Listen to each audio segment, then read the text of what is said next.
Hi friends, ఎలా ఉన్నారు? ఈరోజు వీడియో ఏమిటి అంటే ఇగోండి ఇలా అప్పటికప్పుడు కలుపుకొని మామిడికాయ పచ్చి ఆవకాయ అలా కలుపుకొని పచ్చడి ముక్కలు అంటారనమాట. వీటిని ఇలా పెరుగన్నంతో కనుక తింటే చాలా టేస్ట్గా ఉంటుంది. ఇది తీపి ఆవకాయ అనమాట. మామూలు ఉప్పు ఆవకాయ అయితే కాదు. ఉప్పు ఆవకాయ కూడా ఇలా ఇన్స్టెంట్గా చేసుకోవచ్చు. అది కూడా మీకు చూపిస్తాను.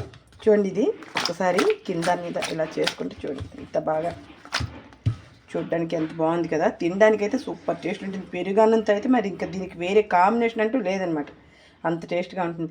ఓకే, ఇంకా ప్రాసెస్లోకి అయితే వెళ్ళిపోదాం. దానికోసం ముందైతే 2 మామిడికాయలు తీసుకున్నాను, కాస్త బెల్లం, కారం, అలాగే సాల్ట్ అనమాట. దీనికి ఎక్కువ ఇంగ్రీడియంట్స్ అవసరం లేదు, ఎక్కువ టైం కూడా అవసరం లేదు.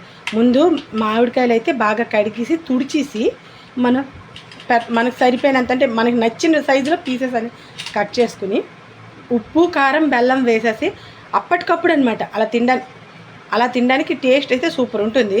ఇది ఒక హాఫ్ అన్ అవర్లో మనకు నానిపోతుంది. అయితే మనకి ఇది 3 days కన్నా ఎక్కువ ఉండదన్నమాట. కాబట్టి తక్కువ చేసుకొని ఉంచుకుంటే బెటర్. చాలా టేస్ట్గా ఉంటుంది. పెరుగన్నంతో అయితే సూపర్ ఉంటుంది అనమాట. ఇది చేసుకుంటే ఒకసారి చేసి పెట్టుకున్నాం అంటే మ్యాంగోస్ దొరికినంతకి, ఈ మామిడికాయలు పచ్చి మామిడికాయ దొరికినంతకి 2 రోజులకి 3 రోజులకి 2 రోజులకి 3 రోజులకి కంపల్సరీ చేసుకుంటాం అనమాట. మేమైతే టేస్ట్ అయితే సూపర్ ఉంటుంది. అయితే ఇంకా మనం నెక్స్ట్ ప్రాసెస్లోకి అయితే వెళ్ళిపోదాం. ఇంకా ముందు ఈ మామిడికాయలు కడిగేసి తుడిచేసి పీసెస్ మనకు నచ్చిన సైజులో క్యూబ్స్ లాగో లేకపోతే ఇంకెలాగో కట్ చేసుకొని రెడీ చేసి పెట్టుకుందాం. ఇప్పుడు ఇంకా ఇగోండి ఇలా చూడండి, అప్పుడే టెంక్ కూడా కట్టేసింది చూసారా. ఈ సైజులో ఇలా పీసెస్ అయితే కట్ చేసుకున్నాం కదా. దీనికి కాస్తంత ఈ రెడ్ చిల్లీ పౌడర్ని అయితే యాడ్ చేసుకున్నాం.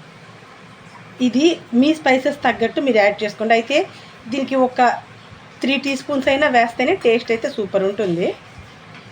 అలానే టేస్ట్కి తగ్గ సాల్ట్ అనమాట.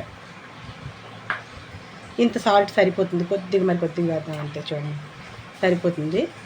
ఇప్పుడు దీనికి బెల్లం కూడా ఒక హాఫ్ అన్ అవర్లో మీకు మళ్ళీ చూపిస్తాను నేను. చూపిస్తే అప్పుడు మీకు ఏంటంటే కరెక్ట్గా ఇది మొత్తం కరిగిపోయి, బెల్లం సాల్ట్ అంతా కరిగిపోయి ముక్కకి ఇదంతా పట్టి జ్యూసీగా టేస్ట్ సూపర్గా కనబడుతుంది అనమాట మనకు చూడడానికి కూడా.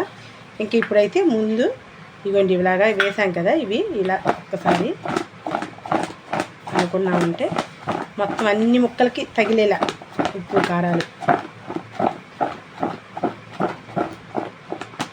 ఇంకా ఇదిలాగా కాసేపు మనం మూత పెట్టి ఉంచుకుందాం.